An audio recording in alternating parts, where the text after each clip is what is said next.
Hello everyone, welcome to the Gyanam classes. आज के इस लेक्चर में हम सेंटेंस इम्प्रूवमेंट करने वाले हैं, जो सारे एग्जाम के पॉइंट ऑफ व्यू से बहुत इंपॉर्टेंट है, क्योंकि इसमें हमने प्रीवियस ईयर क्वेश्चंस भी लिए हैं जो बहुत सेवरल एग्जाम्स में रिपीट हुए हैं। इसके अलावा हम ये जानेंगे कि सेंटेंस इम्प्रूवमेंट होता क्या है। देखो, कई तरह के एरर्स आते हैं, स्पॉटिंग द एरर्स भी आते हैं, इसमें भी एरर्स ही होते हैं। वो फ्रेजल वर्ब से रिलेटेड हो सकते हैं, टेंसेस से रिलेटेड हो सकते हैं, या अदर पार्ट्स ऑफ स्पीच से रिलेटेड हो सकते हैं। तो यही चीजें हम करने वाले हैं कि एग्जाम में किस तरह से पूछे जाते हैं। तो सेंटेंस इंप्रूवमेंट का मतलब क्या होता है कि जो सेंटेंस दिया हुआ है उसको आपने करेक्ट करना है, मतलब देयर इज सम मिस्टेक। ठीक है, तो सबसे पहले हम क्वेश्चन से समझते हैं। ये हमारा पहला क्वेश्चन है, फर्स्ट क्वेश्चन है कि she says she has already paid me back but I can't remember so I have to take her word. Take your word, इसका मतलब होता है कि किसी की बात को एज इट इज लेना। ठीक है, इसका मतलब यही होता है। तो इसका करेक्ट आंसर क्या हो जाएगा? To take her at her word. ठीक है, नेक्स्ट है when the clock struck 6 I was waiting here for an hour. देखो, आई वॉज वेटिंग, वॉज के साथ आईएनजी लगता है, करेक्ट है। लेकिन अगर किसी सेंटेंस में टाइम दिया गया हो तो टाइम के साथ या तो हैज बीन आएगा या हैड बीन आएगा, क्योंकि यहाँ पे टाइम दिया हुआ है एन आवर, मतलब वो कितने घंटे से वेट कर रहा था, वो 1 घंटे से वेट कर रहा था। तो जब किसी सेंटेंस में सेंस आती है से रहा था, से रही थी, से रहे थे वाली, तो वो हमेशा क्या होगा? प्रेजेंट परफेक्ट या पास्ट परफेक्ट टेंस होगा। तो ऑप्शंस हैड वेटेड था, हैड बीन वेटिंग था, शैल हैव वेटेड, तो ये सारे तो बिल्कुल ही गलत है। ठीक है, तो करेक्ट आंसर होगा had been waiting.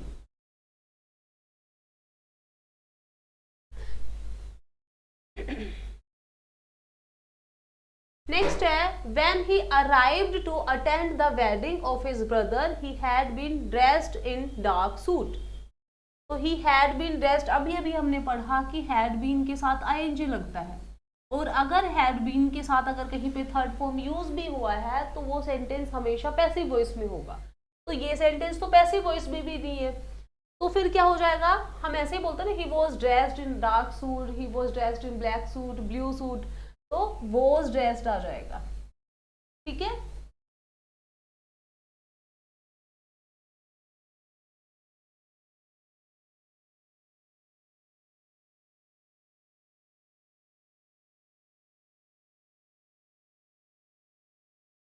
Yes. Next है we did not see this movie yet. अब जब भी मैं कभी टेंसेस करवाती हूँ या मैं कोई भी टॉपिक्स करवाती हूँ तो मैं उनको हमेशा कीवर्ड्स बताती हूँ स्टूडेंट्स को। कीवर्ड्स ट्रस्ट मी बहुत काम आते हैं एग्जाम में। अब जैसे कि यट अगर किसी सेंटेंस में आ गया तो वो सेंटेंस हमेशा प्रेजेंट परफेक्ट टेंस होगा। अगर अकेला जस्ट आया है किसी सेंटेंस में तो प्रेजेंट परफेक्ट टेंस होगा। ठीक है, यू कैन नोट डाउन अगर आप लिख रहे हो तो। और अगर जस्ट नाउ किसी सेंटेंस में आएगा तो वो हमेशा पास्ट सिंपल टेंस होगा।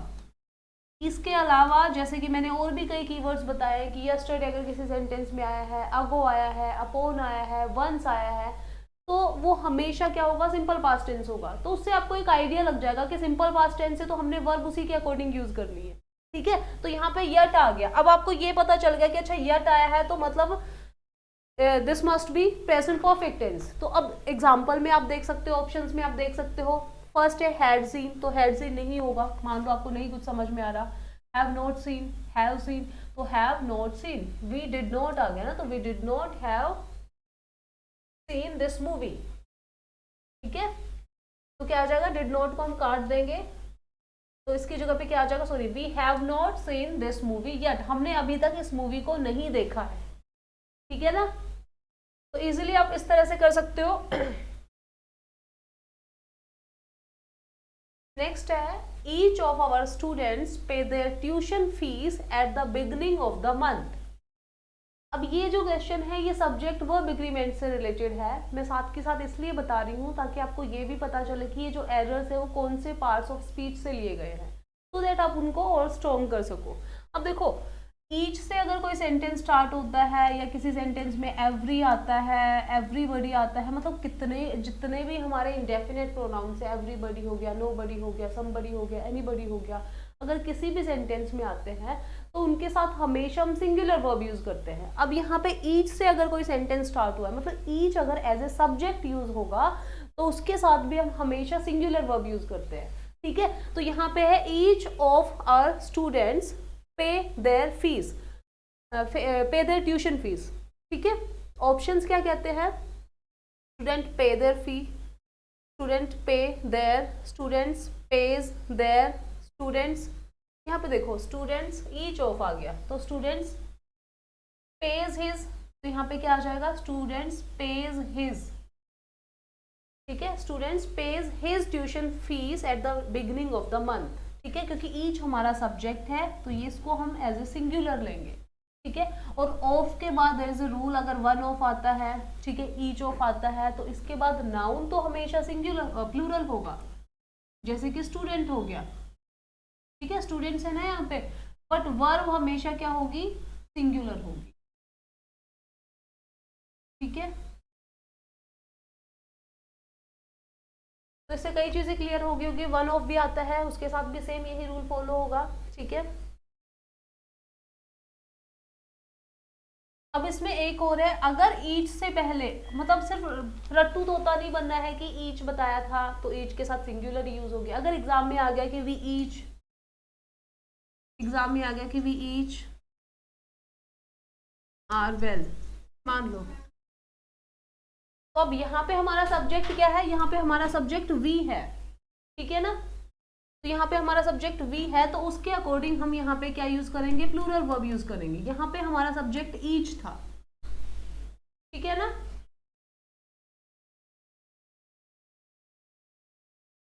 नेक्स्ट है, it is essential to thoroughly clean the machine after each use. तो it is essential to thoroughly, इसमें काम क्या हो रहा है, पहले बात किसकी हो रही है, ऐसे कितना अजीब लग रहा है पढ़ने में। It is essential to clean, तो to clean thoroughly the machine after each use, ठीक है। नेक्स्ट है, I told him clearly that he had not ought to do that to me. Modal से रिलेटेड एरर है इसमें, ठीक है। तो ought not to have done, उसको ऐसे नहीं करना चाहिए था, मैंने उसको क्लियरली बताया था कि उसको मेरे साथ ऐसा नहीं करना चाहिए था। जब एथिकल वैल्यूज की बात होगी तो हम इस तरह से ought not to have done use होगा, ठीक है।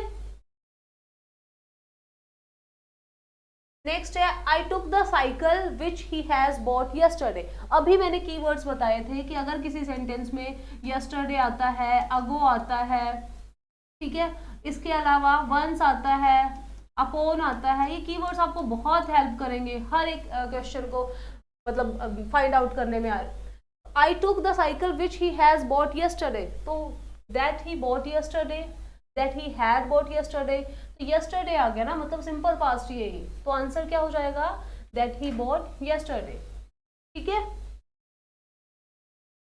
नेक्स्ट है, ही डिड मैनी मिसचीव्स। देखो ये वाला जो क्वेश्चन है ये नाउन से रिलेटेड है। अब नाउन में बहुत सारे ऐसे वर्ड, जैसे एडवाइस होता है, एडवाइजेस नहीं होता है, ठीक है, इन्फॉर्मेशन होता है, इन्फॉर्मेशंस नहीं होता, सेम ऐसे ही मिसचीफ होता है, मिसचीफ्स नहीं होता है, ठीक है। तो यहाँ पे मुझे पढ़ने में कितना अजीब लग रहा है, तो he did not many mischief, और ऑब्वियसली बात है मैनी भी नहीं आएगा अगर ये अनकाउंटेबल है, तो यहाँ पे क्या आ जाएगा, ही मेड मैनी मिसचीफ, ये भी नहीं होगा, ही मेड मच मिसचीफ, ठीक है। चलो लेट्स मूव अहेड। नेक्स्ट है, he opened the letter without caring to read the address on the envelope. तो विदाउट केयरिंग होगा, केयरिंग का सब्स्टिट्यूट देखना है हमने, ऑल्टरनेटिव देखना है, क्या हो जाएगा, तो विदाउट थिंकिंग होगा कि विदाउट, यहाँ पे अप्रोप्रिएट जो फॉर्मल सही वर्ड होगा वो होगा विदाउट बोदरिंग, बिना ध्यान दिए उसने क्या किया, एड्रेस को बिना पढ़े उसने एनवलप को खोल लिया, ठीक है। तो क्या हो जाएगा, बिना फिक्र किए जैसे हम बोल देते हैं, तो बोदरिंग हो जाएगा। नेक्स्ट है, when the train finally came into the station the lonely traveller seemed relieved.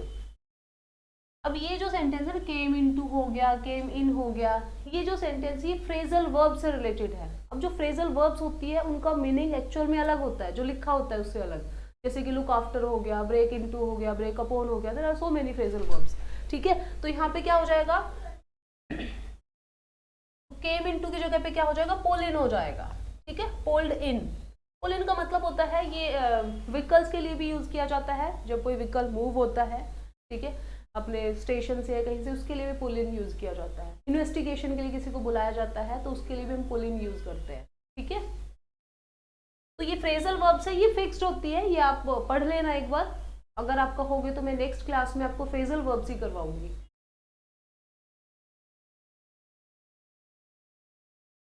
Next question है, the poor villagers have waited in the bitter cold for more than 4 hours now. अब again यहाँ पे क्या आ गया, more than 4 hours, मतलब time दे दिया, सिर्फ आपने ये देखना है, टाइम दे दिया। तो हैव वेटेड के साथ टाइम कैसे आ सकता है, तो क्या आएगा, द पुअर विलेजर्स, तो हैज बीन वेटिंग नहीं आना चाहिए, ठीक है, क्योंकि विलेजर्स है, प्लूरल है, हैड वेटेड नहीं आएगा, तो हैव बीन वेटिंग आ जाएगा। ठीक है ना। नेक्स्ट है, Rajesh ability to use the local language surprised him. तो एबिलिटी नहीं होता है, लैंग्वेज को लेकर हम फेमिलियर होते हैं, एबिलिटी नहीं होती है वो। ठीक है, तो इसके लिए हम क्या यूज करेंगे, नोइंग ऑफ नहीं, कॉन्फिडेंस विद नहीं, familiarity with the local language. बोलते हैं ना फेमिलियर हूँ मैं, उस लैंग्वेज से बहुत फेमिलियर हूँ, ठीक है, मैं जानता हूँ उस लैंग्वेज को, तो इसके लिए करेक्ट आंसर क्या हो जाएगा, सी हो जाएगा। ये सारे प्रीवियस ईयर क्वेश्चंस हैं जो बहुत सारे एग्जाम्स में रिपीट हुए हैं। नेक्स्ट है, I usually did not take sugar in my tea. देखो यूजुअली आ गया, अब ये भी अगेन कीवर्ड्स है, क्योंकि जब मैं टेंसेस करवाती हूँ तो उसमें मैं कीवर्ड्स भी बताती हूँ जो बहुत हेल्प करते हैं स्टूडेंट्स को, जैसे कि ऑलवेज हो गया, if you are making notes you can write down, always हो गया, सेल्डम हो गया, ठीक है जी, ऑफन हो गया, ठीक है, ये इस तरह के कीवर्ड्स है, यूजुअली हो गया, जनरली हो गया। ये अगर किसी सेंटेंस में आएंगे तो आपको एक आइडिया लग जाएगा कि ये सिंपल प्रेजेंट टेंस है। अब आपको मान लो पता चल गया सिंपल प्रेजेंट है, तो डिड कैसे आएगा इसमें, तो हमने इसको हटा दिया। अब ऑप्शन चेक करते हैं, I do not take, I do not takes, तो एस कहाँ से आ गया, have not taken, correct answer क्या हो जाएगा, आई डू नॉट टेक। ठीक है ना, तो इस तरह से भी आप एलिमिनेट करके बहुत ईजिली आंसर्स निकाल सकते हो। तो लास्ट हमारा क्वेश्चन है, the manager hesitated to assign the job to the newcomer as he was wet behind the ears. Wet behind the ears का मतलब क्या होता है, जैसे होता है ना कान का कच्चा है वो बहुत ज्यादा, ठीक है, तो ऑप्शंस बड़े इसमें फनी है, ड्रेंच्ड इन द रेन, ठीक है, अनपंक्चुअल एंड लेथार्जिक। अनपंक्चुअल लेथार्जिक का मतलब होता है जो इंसान बहुत ज्यादा आलसी हो। स्टूपिड एंड स्लो विटेड, तो इसका मतलब क्या हो जाएगा, स्टूपिड एंड स्लो विटेड, मतलब जिसको चीजें ना बहुत लेट से समझ में आती है, ठीक है, कहा कुछ समझा कुछ, तो इसका करेक्ट आंसर क्या हो जाएगा, सी हो जाएगा। ठीक है, तो thank you so much, these were the questions. Next जो हमारा सेशन होगा उसमें हम फ्रेजल वर्ब्स के साथ आएंगे। Thank you so much.